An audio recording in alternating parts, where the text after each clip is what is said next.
The NBA is keeping an eye on Ja Morant. Respected insiders are saying that if you're looking for the next big star to be moved to a new team, that the Memphis Grizzlies and Ja Morant are the best place to look. Now, my first thought is probably just like what all of yours were. What are you talking about? Like, this is not happening. Memphis is having a great season. They've bounced back from all the injuries that they had last year. They have a real shot at making a bunch of noise in the playoffs. They're young, they have a ton of depth, and at the center of all that is, yes, Jaren Jackson, Desmond Bane, but most notably, Ja Morant. So why would there be noise about the Grizzlies possibly moving on from Morant? Well, reportedly, it is exactly that. This wouldn't be a situation where Ja wanted to go elsewhere. Presumably, he is happy in Memphis. It's more so that the Grizzlies in this post-Luka Doncic trade world are concerned about his future. Now, to be clear, this would not just happen. This would be as a direct result of whatever Memphis's postseason run looks like. Obviously, if they have a successful run to the conference finals or the finals, Ja Morant's playing well, he's healthy, they're not trading away Ja Morant. He's a key piece of the team, even with the Luka trade and having the Mavs go to the finals and 9 months later trade Luka Doncic. This report is all about if Memphis, the way they have in the past, isn't as successful in the postseason as they would like to. This is dependent on a bad postseason outcome. And if that was to happen, would they look at possibly trading Ja Morant? Right now, it seems like the answer would be yes. And in turn, that creates a very interesting situation. First and foremost, they're concerned about the fact that Ja is just hurt all of the time. He's only played in 32 games this year. He played in 9 games last year after a suspension and then an injury that ended his season. And he's just never been a super durable guy. He's never played 70 games in a season once. His play style necessitates him missing some games. They've been very careful with him throughout the entirety of the season. It remains to be seen if that's because they're concerned about long-term injury issues or if because they just want to make sure he is healthy for the playoffs. But just like in the past, when Ja doesn't play, it doesn't necessarily negatively affect Memphis, and that has been a theme for him throughout his career. The Grizzlies have always found a way to still be pretty good, if not great, even when Ja doesn't play, and that has continued this season. Of course, it's not just the injuries. There has to still be plenty of concern about the off-the-court stuff with Ja Morant. We haven't had any issues with him this year, but one of the reasons why he was kind of knocked off his pedestal as the next, American-born star, now that guy is Anthony Edwards. It was Ja Morant 2 years ago, but then he had the 25-game suspension. He's had multiple run-ins with the league, and there has to be some concern there for Memphis in terms of making that guy the foundational part of your team.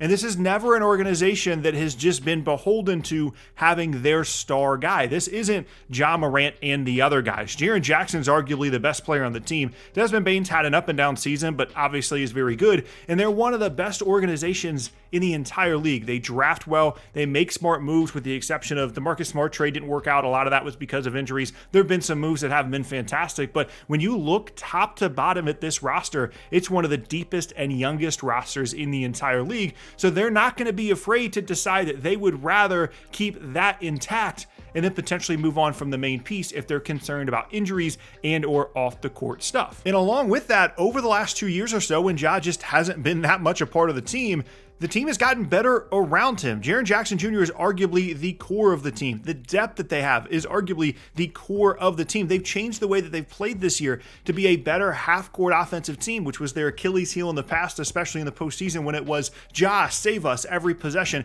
Everything was about Ja creating. They've gone away from just letting Ja create everything. They've been more delegating in terms of how they're running their offense, which again makes them rely less and less on Ja Morant. And speaking of the playoffs, when they had Ja at the center of everything, there was not a ton of playoff success for Memphis, especially offensively. They were this super high energy team that guarded, that defended, that you didn't want to play in the regular season. They would churn out regular season wins just like they are this year, but in the postseason, things would slow down. Now, there was injury issues and a bunch of other stuff. Memphis was super young at the time, and they still are, but there's a lot of different factors that you could look at and say, maybe Ja isn't the reason that Memphis is on the trajectory that they are, and if they have a chance to maybe get out of the Ja situation, they could be even better off. And this isn't unprecedented. Obviously, the Luka thing is on a whole different level, but teams in the past have decided that it was time to go and make a trade like this early rather than wait. We know that the Trae Young stuff has kind of brewed in Atlanta a little bit over the last couple of seasons, which it's not the exact same situation because Trae plays a ton and is really, really good,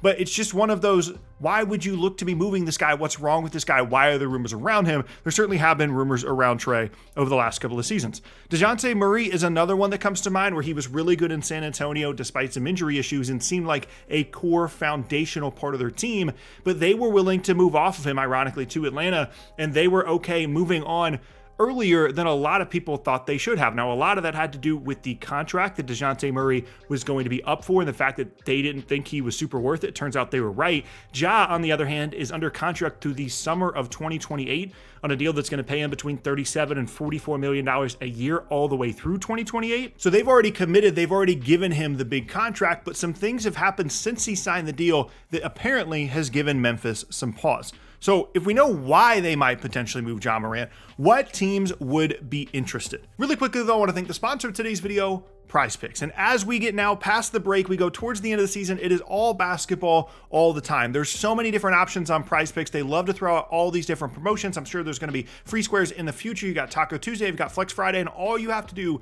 is go out and pick each of these numbers, pick more or less for each of them, and you win some cash. You can also use my code SPORTING to get a $50 deposit instantly when you play your first $5 lineup. And just take a look on a random night in the NBA as we go towards the end of the season, as teams are pushing for the playoffs, as they're jockeying for seeding. Take a look at what you think may or may not happen in a given game, and again, pick more or less for each of these selections. Keep an eye out for all the different promotions on Prize Picks. Make sure to use that code SPORTING as well. And go out there, have some fun, and thank you again to Prize Picks for sponsoring this video. Well, as I mentioned, he's under contract through 2028. So you would want to look at some teams that are looking towards the future. Despite the injury issues, despite the off the court stuff, Ja's still just 25, 26 years old, and you're thinking about what your team's going to be like 3 or 4 years from now if you're trading for Ja. With that in mind, I think a team like Brooklyn is always a team to keep an eye on. They were definitely at least semi-interested in the De'Aaron Fox thing before he ended up in San Antonio. They're looking to add some young players this offseason. They're going to have a ton of cap space, and in a scenario in which Memphis doesn't finish where they want to in the playoffs, and they're potentially looking at trading away Ja, I think Brooklyn is a team that absolutely would call and see what it would take. They've got some picks, they've got some young players and some options, and they definitely need some guard help. They need a focal point of their team, and Ja would work really well in that market as this big time star in a bigger market. Another team I think would be interesting would be Orlando, despite the fact that the spacing would be weird between Ja and Paolo and Franz, but that kind of fits their timeline. It's another team, one of the few teams around the league, but similar to Brooklyn, another team that needs guard help, that needs a creator, that needs someone in the backcourt that isn't, Cole Anthony or Anthony Black. That's something that could potentially make sense for Orlando moving forward as another key piece of what they think they're building there, again, despite the potential spacing issues. Another team that would maybe make sense here, depending on what their future plans are, is the Chicago Bulls. Like, they're always kind of weird. They're a bigger market. Maybe they see Ja as their foundational superstar moving forward, someone that they can trade not that much for, depending on how willing Memphis is to give him up, and then continue to move forward with that. They're always willing to be right in that 38 to 44 win range, and Ja would certainly accomplish that even with the roster that they currently have. But beyond that, this is actually not that great of a market, and I think that market illustrates why Memphis is maybe okay with this happening, why they're possibly exploring, if the season doesn't go well this year, trading away Ja Morant. Because if you're Memphis and you don't view Ja Morant as the reason that your team is playing the way that it is and has a real chance to win a title, you'd be okay moving on from him if you're worried about the contract, if you're worried about the injury history, if you're worried about the off-the-court stuff. And again, they have full trust and faith in their organization to still put together a great team, even if they were to move on from Ja. Now, would it actually happen?